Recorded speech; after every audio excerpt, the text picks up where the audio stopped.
नमस्कार, मी विशाल. टॉक टाइममध्ये आपलं सगळ्यांचं स्वागत. खरं सांगू का, सध्या कामाव्यतिरिक्त वेगळीच धावपळ आहे. आणि ती धावपळ आहे की वर्षभरात जे काही इन्व्हेस्टमेंट मी आत्तापर्यंत केलेली आहे त्याचे प्रूफ्स मला सबमिट करायचे आहेत माझ्या कंपनीला. अर्थात जी माझी धावपळ ज्या पद्धतीची सुरू आहे ती तुमची देखील सुरू असणार, कारण टॅक्स वाचवायचा आहे.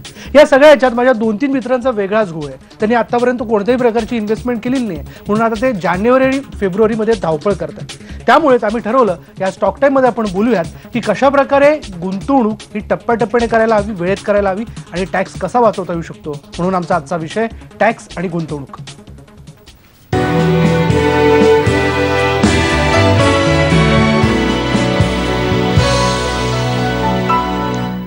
टॅक्स आणि गुंतवणूक या विषयाला घेऊन आज आपल्याला मार्गदर्शन करणार आहेत, आपल्या प्रश्नांना उत्तरं देणार आहेत आर्थिक सल्लागार अर्चना भिंगारडे. जसं सुरुवातीला म्हणालो की सगळ्याच आता धावपळीची ही वेळ आहे, वेगवेगळे प्रश्न येणार आहेत, आपल्याला उत्तर द्यायचे. हो, आपण प्रश्न विचारू शकता. त्याकरता आमचा फोन नंबर आहे 02266899263.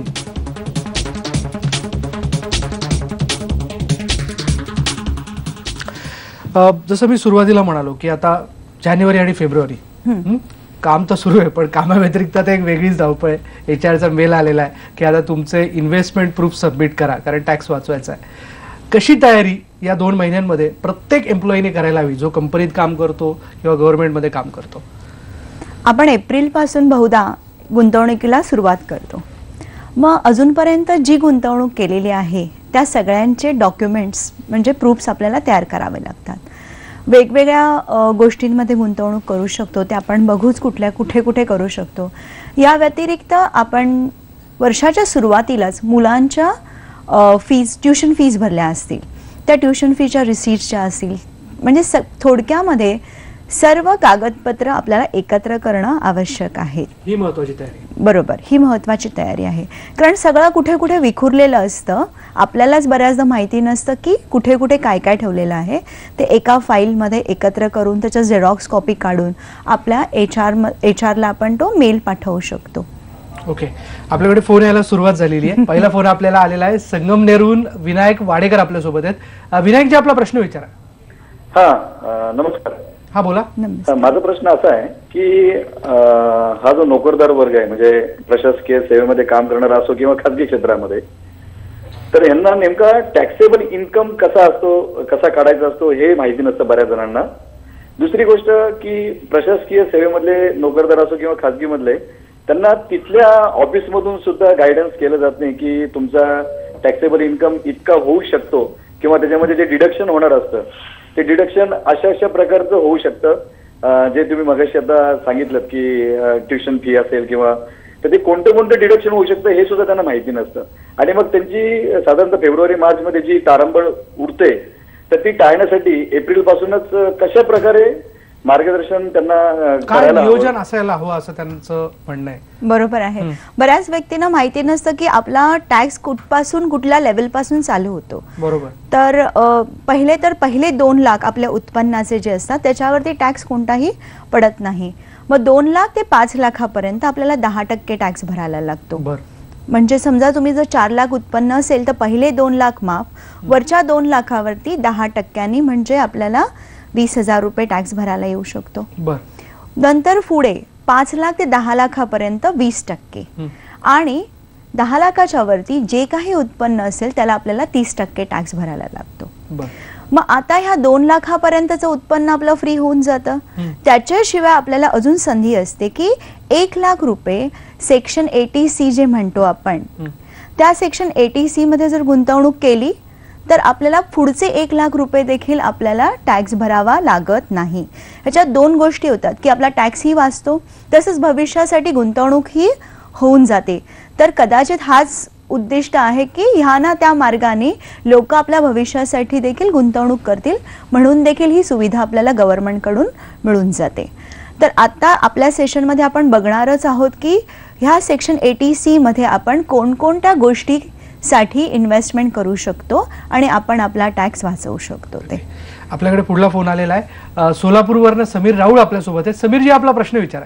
हा, मला असा प्रश्न विचारायचा आहे की माझ्या भावाचं माझं जॉईंट अकाउंट आहे. मी दर महिन्याला त्याला 10,000 रुपये बाय NFT त्याला पैसे गिफ्ट म्हणून त्याला देतोय, ते पैसे तो माझ्या किंवा त्याच्या इन्कम टॅक्स मध्ये दाखवणं आवश्यक आहे का? तो पैसे SIP मध्ये गुंतवतोय. तो कशामध्ये? SIP मध्ये गुंतवतोय.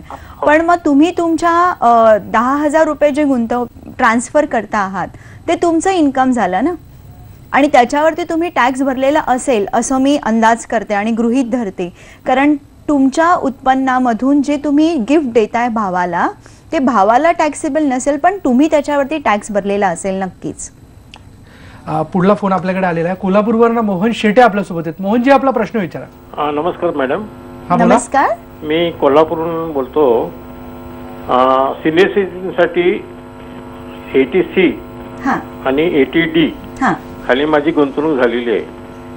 याच्या अतिरिक्त सिनियर सिटीजनला कोणत्या सेक्शन खाली गुंतवणूक करून घेता येईल आणि टॅक्सचा बेनिफिट घेता येईल? सिनियर सिटीजनला 2.5 लाखापर्यंतचं उत्पन्न जे असतं ते करमाफ असतं, आणि त्याच्याशिवाय सिनियर सिटीजनला गुंतवणुकीसाठी सेक्शन 80D मध्ये स्पेशल बेनिफिट असतं की जे नॉर्मल इंडिव्हिज्युअल्स जे असतात 60 वर्षाच्या खालचे, त्यांना सेक्शन 80D म्हणजे ज्याच्यामध्ये आपण मेडिक्लेमचा प्रीमियम भरतो तो नॉर्मली 15,000 पर्यंतचा माफ असतो, वेरॅज सिनियर सिटीजन्सना ते 20,000 पर्यंतचा माफ असतो. ती मर्यादा आहे. ह्याच्या व्यतिरिक्त तुम्हाला माहितीच आहे की 1 लाख रुपये आपण टाकतो 80C खाली. इन्फ्रास्ट्रक्चर बॉन्ड्समध्ये आपण अजून 20,000 रुपये गुंतवू शकतो आणि त्याचा फायदा घेऊ शकतो. राजीव गांधी स्कीम जी गेल्या वर्षी इंट्रोड्यूस झाली होती, RGESS म्हणतात त्याला, Rajiv Gandhi equity saving scheme, ह्यामध्ये जर गुंतवणूक केली आपण अपार्ट फ्रॉम 1 लाख रुपये आणि मेडिक्लेम शिवाय, तर तुम्हाला 50,000 पर्यंतच्या गुंतवणुकीला 50% माफी मिळते. म्हणजे जर एखादी व्यक्ती 62 वर्षाची 65 वर्षाची 60+ असेल आणि त्या व्यक्तीने 40,000 गुंतवले तर त्याचे 50% म्हणजे 20,000 रुपये त्यांना करातनं माफ होऊन जातात. म्हणजे त्याच्यासाठी बेनिफिट मिळू शकतो. मॅक्सिमम 50,000 गुंतवणूक इथे करता येऊ शकते किंवा कमीत कमी जी जेवढी केली असेल त्याच्या 50%. I hope this is clear. अगदी अजून वेगवेगळ्या स्कीम मला आपल्याकडनं जाणून घ्यायच्या. एक फोन आलेला आहे पुण्यावरनं, यमुताई पाटील आपल्या बरोबर आहे. यमुताईजी, आपला प्रश्न विचारा. माझा प्रश्न असा आहे की मी एक फॅमिली पेन्शन घेणारी 64 वर्षाची व्यक्ती आहे. बरं. आणि थोडे पैसे प्रत्येक बँकेत टाकून तिथलं व्याज मला उचलावं लागतं. मला अशी कुठेही स्कीम आढळलेली नाहीये किंवा एका ठिकाणी 15-20 लाख जे काही आपल्याजवळ असतात ते ठेवून त्याचं व्याज घ्यावं, तर अशी काही आहे का? तुम्हाला माहिती तर मला मिळेल का? नॉर्मली तुम्हाला असं सजेस्ट केलं जातं की तुम्ही सगळ्या बँकांमध्ये पैसे पसरून गुंतवा, कारण असं असतं की जो TDS कापला जातो, टॅक्स डिडक्टेड ॲट सोर्स जो असतो, त्याचं जे लिमिट असतं ते लिमिट तुम्ही सगळ्या बँकांमधून वापरू शकता म्हणून असं सांगितलं जातं. पण याचा अर्थ असा होत नाही की TDS कापला नाही गेला म्हणजे आपल्याला टॅक्स भरणं येत नाही. हे एक चुकीचा सल्ला असतो की चुकीची समजूत ही असते. तर जे तुमचं जर उत्पन्न म्हणजे टॅक्सच्या गुंतवणुकीचं जे इंटरेस्ट आहे त्याच्या रूपाने तर तुम्हाला तुमच्या 2.5 लाखाच्या वरती असेल तरच तुम्हाला टॅक्स भरायचा आहे, नाही तर असं सगळं करण्याची गरजही नाही. अशा एकत्र बँकेमध्ये जरी तुम्ही पैसे ठेवले जिकडनं तुम्हाला सिनियर सिटीजनला काही बँका 9%, 9.5% देतात, असे एकत्र ठेवून त्यांना जर तुम्ही फॉर्म नंबर 15H भरून दिलात की माझं उत्पन्न करपात्र नाही तर कृपया माझा टॅक्स कापू नका, तर बँका देखील तुमचा टॅक्स कापणार नाही आणि तुम्हाला असे सगळ्या ठिकाणी पैसे विखरून ठेवण्याची गरजही नाही आहे. आपल्याकडे पुढला फोन आलेला आहे. पुण्यावरनं ज्ञानोबा भालेराव आपल्या बरोबर आहेत. ज्ञानोबाजी, आपला प्रश्न विचारा. हॅलो. ज्ञानोबाजी, आपला प्रश्न विचारा आणि आपला प्रश्न सलग विचारा. तर माझा प्रश्न असा आहे की माझं एक टेलर शॉप आहे छोटंसं. तर माझं इन्कम आहे 20,000 रुपये महिन्याला. बरं.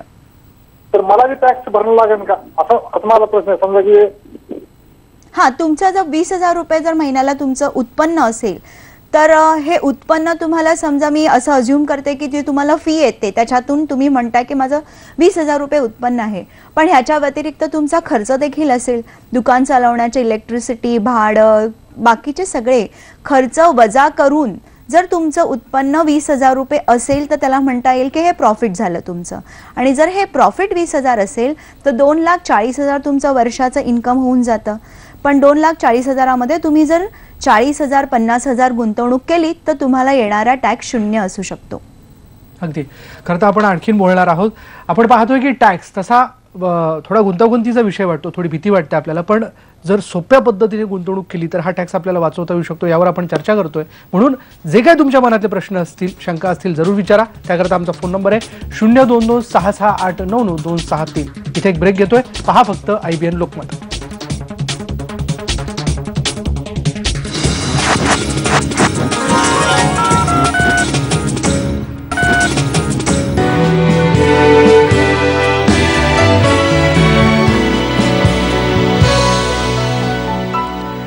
आज स्टॉक टाइम मध्ये आपण बोलतोय टॅक्स आणि गुंतवणूक या विषयाला घेऊन एक फोन आलेला आहे.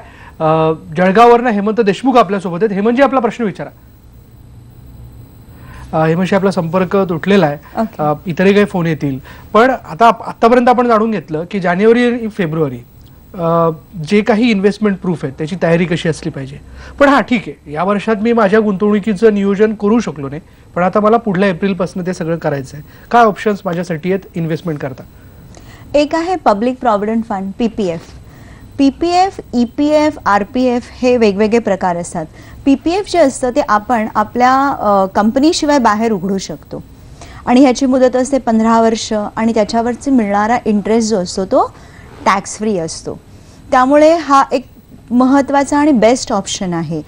इंटरेस्ट रेट अश्योर्ड असतो पण फिक्स नसतो, दरवर्षी बदलू शकतो. सध्या तो 8.70 आहे. ह्याच्यामध्ये कमीत कमी गुंतवणूक दरवर्षी 500 रुपये लागते, वेरॅज मॅक्सिमम 1,00,000 रुपयापर्यंत तुम्ही गुंतवणूक करू शकता. पण 1,00,000 रुपये ह्याच्यामध्ये कन्फ्युजन लोकांचं असं असतं की त्यांना वाटतं की मी 1,00,000 रुपये माझ्या नावावरती टाकीन, 1,00,000 रुपये बायकोच्या नावावर टाकीन आणि टोटल मला 2,00,000 रुपये गुंतवणुकीचा फायदा मिळू शकतो. पण असं होत नाही. तुम्हाला टॅक्समध्ये फक्त 1,00,000 रुपयांपर्यंतच करू शकता तुम्ही. म्हणजे तुमच्या पुरतच ते मर्यादित राहतं? तुमच्या पुरती ते मर्यादित राहतं किंवा तुम्ही 1,00,000 रुपये तुमच्या आणि तुमच्या स्पाउसच्या नावावरती डिवाइड करून टाकलं तरी हरकत नसते. बरं, पण मग त्याचा बेनिफिट मी टॅक्स तुम्हाला टोटल 1,00,000 रुपयेच बेनिफिट त्याचा मिळतो. ओके. दुसरा ऑप्शन असतो तुमचा, नॉर्मली खूप फेमस आहे आपल्याकडे, ते लाईफ इन्शुरन्सचे प्रीमियम्स. ह्याच्यामध्ये लाईफ इन्शुरन्स म्हटलं की आपल्याला बहुधा LICशी आपण कनेक्ट करतो, पण LIC शिवाय कुठल्या प्रायव्हेट कंपनीज असतील त्यांचे देखील प्रीमियम आपल्याला इथे ATCच्या सेक्शन खाली अवेलेबल असू शकतात. पेन्शन प्लॅन्स असतात इन्शुरन्स कंपनीचे, त्याचा फायदा घेता येऊ शकतो. युनिट लिंक इन्शुरन्स प्लॅन्स म्हणजे युलिप, जे पॉप्युलरली आपण तसं त्यांना ओळखलं जातं, त्याचा देखील आपल्याला इन्व्हेस्टमेंटसाठी फायदा होऊ शकतो. पण एक गोष्ट नमूद करावीशी वाटते की बऱ्याचदा आपल्याकडे जानेवारी, मार्च मध्ये आपण टॅक्स वाचवण्यासाठी लाईफ इन्शुरन्स पॉलिसीज काढल्या जातात. LIC, LIP म्हणतो आपण त्याला, लाईफ इन्शुरन्सचे प्रीमियम्स भरले जातात.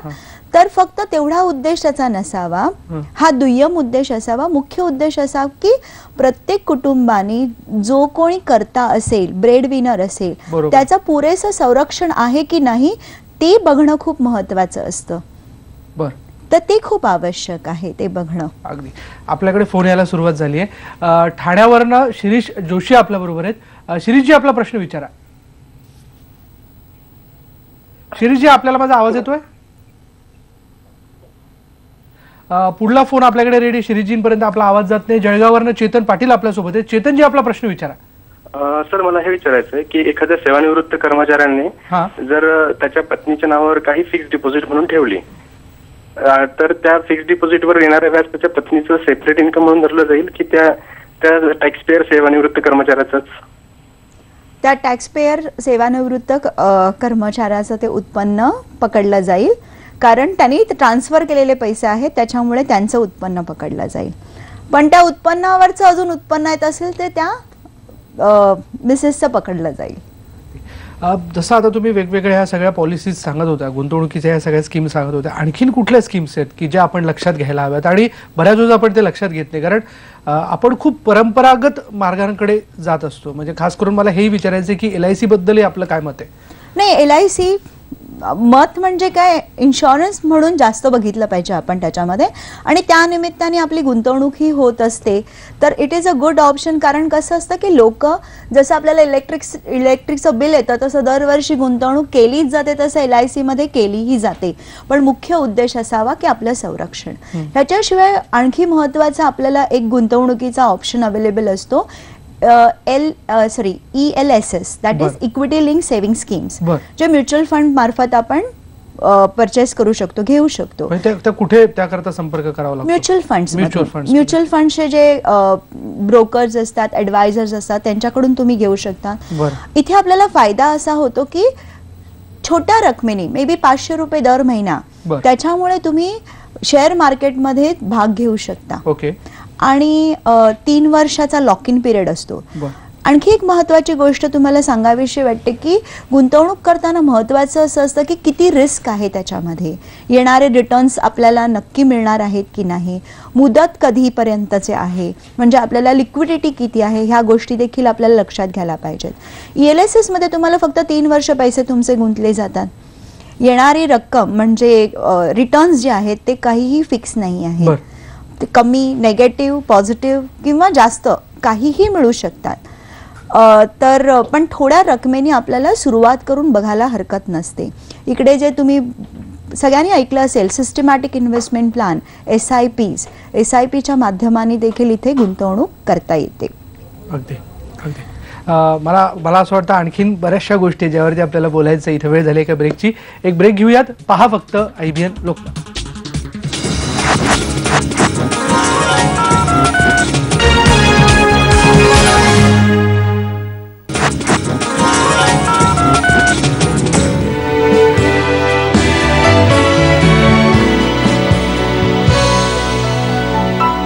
विषय आपल्याला सगळ्यांना माहिती आहे. थेट प्रश्न घेऊयात. लोणावळ्यावरनं दिलीपा संतवैद्य आपल्या बरोबर आहे. दिलीपाजी, आपला प्रश्न विचारा. हॅलो. हा बोला. हॅलो, मी पंतवैद्य बोलते, विनिता पंतवैद्य. बोला. हा, सोसायटीच्या रिडेव्हलपमेंटमध्ये आपल्याला कॉर्पस फंड दिला जातो आणि तो कॉर्पस फंड हार्डशिप कॉम्पेन्सेशन ह्याच्या अंडर दिला जातो, तर तो टॅक्सेबल असतो का नसतो? सॉरी दिलीपाजी, मला हे चेक करायला लागेल, मी तुम्हाला नाही सांगू शकत. इकडे चेक करून मी तुम्हाला पाहिजे तर कळवू शकते. अगदी. पुढला फोन आपल्याकडे आलेला आहे. पुण्यावरनं महेश सुपेकर आपल्या सोबत आहेत. महेशजी, आपला प्रश्न विचारा. नमस्कार मॅडम. नमस्कार. माझा एक प्रश्न असा आहे की मी खाजगी शाळेमध्ये अनुदानित शिक्षक आहे. तर माझा प्रश्न असा होता की मला त्याच्यामध्ये एंटरटेनमेंट अलाउन्स मला डिडक्शन घेता येईल का? एंटरटेनमेंट अलाउन्सचं डिडक्शन तुम्हाला मिळेल. त्याला मिळू शकतं. हो हो, मिळू शकतं. अगदी. आणखीन काय ऑप्शन्स खरं तर राहिलेले ज्यावरती आपण बोलायला आहोत, ते कुठले? एक महत्त्वाचं नॅशनल सेव्हिंग सर्टिफिकेट देखील खूप पॉप्युलर असतं की आपण पोस्टातून जाऊन सर्टिफिकेट काढतो. बरोबर. त्याच्यावरती जो मिळणारा इंटरेस्ट असतो तो लक्षात घ्यायला पाहिजे की तो टॅक्सेबल असतो. म्हणजे उदाहरणार्थ तुम्ही 10,000 रुपये गुंतवलेत आणि त्याच्यावरती तुम्हाला जो इंटरेस्ट मिळाला, तर तो इंटरेस्ट तुमच्या इन्कममध्ये ॲड होऊन त्याच्यावरती परत टॅक्स भरायला लागतो. जसं PPF मधला जो इंटरेस्ट आहे तो कम्प्लिटली टॅक्स फ्री हातामध्ये येतो. 6 वर्षाची मुदत असते. त्याच्याशिवाय आणखी आपण RGSS बद्दल बोललोच आहोत ना मगाशी, Rajiv Gandhi equity saving scheme, ह्याच्याबद्दल बोललोय. होम लोन घेतलं जातं टॅक्स वाचवण्यासाठी, बरोबर, किंवा होम लोनचा देखील टॅक्ससाठी फायदा होऊ शकतो. जो आपण EMI भरतो दर महिन्याला, त्या EMI मधला एक पोर्शन जो असतो तो आपला प्रिन्सिपल मध्ये ऍडजस्ट होतो आणि एक पोर्शन असतो इंटरेस्ट मध्ये होतो. तर जे टोटल प्रिन्सिपल आपल्याला 1 लाखापर्यंत डिडक्शन इकडे क्लेम करता येऊ शकतं. वेळ आपल्याकडे थोडा आहे, पण जाता जाता काय आपण सल्ला द्याल आम्हाला सगळ्यांना? असा सल्ला देईल की हे जानेवारी-फेब्रुवारी पर्यंत हे तिथपर्यंत न ताणता आपण जर एप्रिल पासूनच सुरुवात केली इन्व्हेस्टमेंट्सला, तर आपल्याला खूप फायदा होऊ शकतो, मानसिक शांती मिळू शकते. आणि दुसरी गोष्ट म्हणजे की आपण सुरुवातीला पैसे गुंतवल्यामुळे आपल्याला जास्त रिटर्न्स देखील मिळू शकतात. उदाहरणार्थ PPF मध्ये 5 तारखेच्या आधी जर आपण पैसे गुंतवले तर पूर्ण महिन्याचा इंटरेस्ट आपल्याला मिळू शकतो. त्यामुळे कागदोपत्र सगळ्याची तयारी सुरुवातीपासून करायची सवय लावली तर शेवटच्या क्षणाला आपल्याला धावपळ करायला लागणार नाही. धन्यवाद आमच्याशी बोलल्याबद्दल. खरं तर खूप दडदड असते या सगळ्याच्यामध्ये आणि ती दडदड आता या सगळ्यांची थांबलेली असणार. सगळ्यांना खूप माहिती तुम्ही दिलेली आहे. धन्यवाद पुन्हा एकदा या सगळ्या माहितीबद्दल. Thank you so much. आज टॉक टाइममध्ये आपण बोललेलो आहे टॅक्स आणि गुंतवणूक या विषयाला घेऊन. यातल्या वेगवेगळ्या टिप्स लक्षात घ्या आणि जरूर त्याचा विचार करा. त्याच्यावरती विचार करून पुढच्या कामाला आपण लागूयात. आज इथेच थांबूयात आणि पुढल्या टॉक टाइममध्ये भेटूयात नवीन विषयासह. तोपर्यंत पाहत राहा फक्त IBN लोकमत.